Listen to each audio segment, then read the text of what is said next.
परीक्षा में हुई धांधली और यूजीसी नेट की परीक्षा रद्द करने के लिए जिम्मेदार प्रधानमंत्री और शिक्षा मंत्री के इस्तीफे की मांग को लेकर प्रदेश कांग्रेस ने आज सड़क पर उतरकर प्रदर्शन किया। ऐसे में प्रदेश अध्यक्ष अजय राय के नेतृत्व में कार्यकर्ता प्रदेश मुख्यालय से विधानसभा घेराव के लिए निकले। हालांकि थोड़ा ही आगे चलने पर बैरिकेडिंग कर पुलिस ने सभी को रोक लिया। परीक्षा घोटाले को लेकर सपा मुखिया अखिलेश यादव ने एक बार फिर भाजपा पर हमला बोला है। उन्होंने भाजपा पर तंज कसते हुए पुलिस भर्ती परीक्षा का पेपर लीक और गुजरात की कंपनी से इसके कनेक्शन को लेकर सवाल उठाए हैं। उन्होंने सोशल मीडिया साइट एक्स पर भाजपा पर तंज कसते हुए कहा कि भाजपाइयों की यही पहचान, झूठों को काम, झूठों को सलाम। यूपी में हुई भाजपा की हर हार के बाद समीक्षा की जा रही है और ऐसे में रामपुर सीट पर भाजपा प्रत्याशी घनश्याम सिंह लोधी को मिली हार का कारण कार्यकर्ताओं का मनोबल टूटना बताया गया है। हार की समीक्षा के लिए पहुंचे पार्टी के प्रदेश उपाध्यक्ष मानवेंद्र सिंह के सामने पदाधिकारियों ने कहा कि अफसर उनकी बात नहीं सुनते हैं, इससे कार्यकर्ताओं का मनोबल टूट जाता है।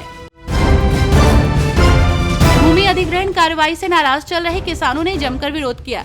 कई किसान शहर में बेलौवी हॉल के पास पानी की टंकी पर चढ़ गए। उन्होंने आवास विकास परिषद पर जबरन जमीन कब्जाने का आरोप लगाया। हालांकि इसकी जानकारी मिलते ही प्रशासन में खलबली मच गई। योग कार्यक्रम को बीच में छोड़कर अफसर मौके पर पहुंच गए। करीब 6.5 घंटे बाद किसान माने और टंकी से नीचे उतरे। लोकसभा चुनाव परिणाम को लेकर प्रदेश के उप मुख्यमंत्री केशव प्रसाद मौर्य ने कहा कि लोकसभा चुनाव परिणाम हमारी अपेक्षा के अनुरूप नहीं है। इस पर मंथन करते हुए कमजोरियों को दूर करने का प्रयास किया जाएगा। उन्होंने कहा कि विधानसभा उपचुनाव में सभी सीटों पर कमल खिलेगा। 2027 के विधानसभा चुनाव में भी भाजपा उत्कृष्ट प्रदर्शन करेगी। आपको बता दें कि केशव प्रसाद मौर्य अंतर्राष्ट्रीय योग दिवस के मौके पर प्रयागराज पहुंचे थे, जहां उन्होंने ये बात कही। सिपाही भर्ती परीक्षा का पेपर लीक होने के बाद जांच के दायरे में आई अहमदाबाद की एजुटेस्ट कंपनी की सिक्योरिटी मनी को जब्त कर लिया गया है। वहीं परीक्षा का पेपर लीक होने की वजह से उसे अनुबंध के नियमों के मुताबिक कोई भुगतान नहीं किया जाएगा। उत्तर प्रदेश पुलिस भर्ती और प्रोन्नति बोर्ड ने इस संबंध में शासन को जानकारी भेज दी है। प्रदेश में राजस्व विभाग के खिलाफ किसानों ने धरना दिया है। किसानों का आरोप है कि राजस्व विभाग द्वारा कई बार खेतों की पैमाइश पक्षपातपूर्ण तरीके से करा दी गई, जिससे गांव में आपसी मतभेद और झगड़े बढ़ते हैं।